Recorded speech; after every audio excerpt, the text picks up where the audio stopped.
Hey everyone, today we will continue translating mixed numbers into improper fractions for further practice.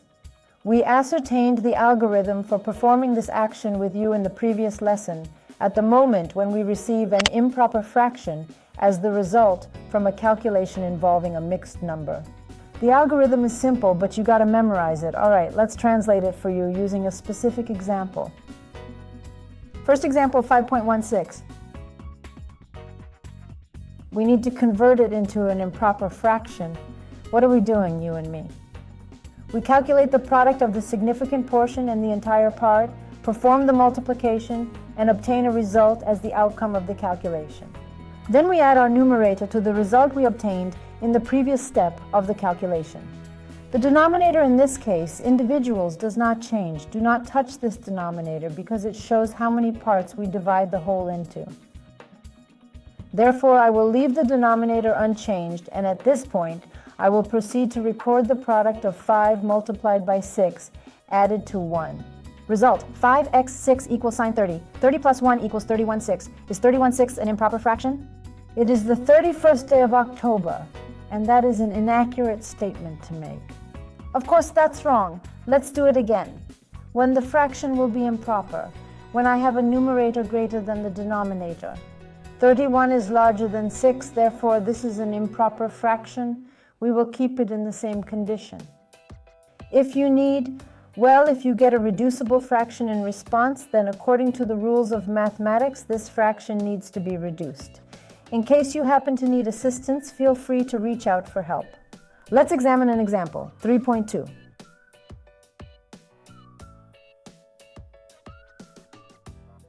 We need to convert it into an improper fraction. There are two methods, or rather, two different orders of action that can be followed. The manner in which I pay attention to. Initially, simplify this fraction by reducing it to its simplest form. 3.2. I divide the number by 2 and 10. Additionally, I divide it by 2 again. As a result, I obtain 3 whole 1/5. This is the first step you should take. Now, let's translate it back into an improper fraction. We need to keep the denominator the same. Next, multiply 5 by 3 and then add 1. This will give us the final result of the calculation. Just have to do the math now. And we believe that 5 multiplied by 3 equals 15. 15 added to 1 will be 16/5. And that will be our response.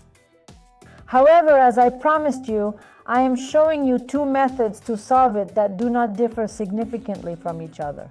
So when you convert to an improper fraction, this algorithm stays the same.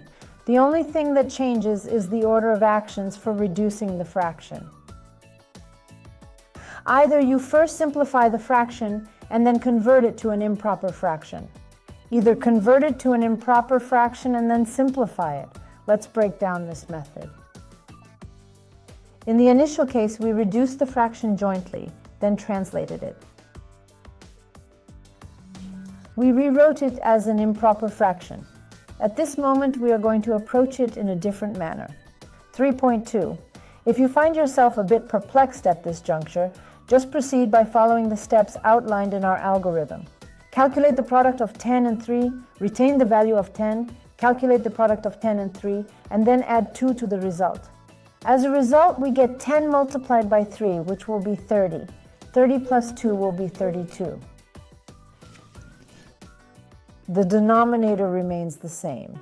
Sure, you can simplify this fraction, because that's how we roll in math, always simplifying. I divide 32 by 2 and 10 by 2. We have a total of 16/5. Hey, you should check it out. Our answer turned out to be exactly the same. Again, what were we doing? This is step 1. That's the second step.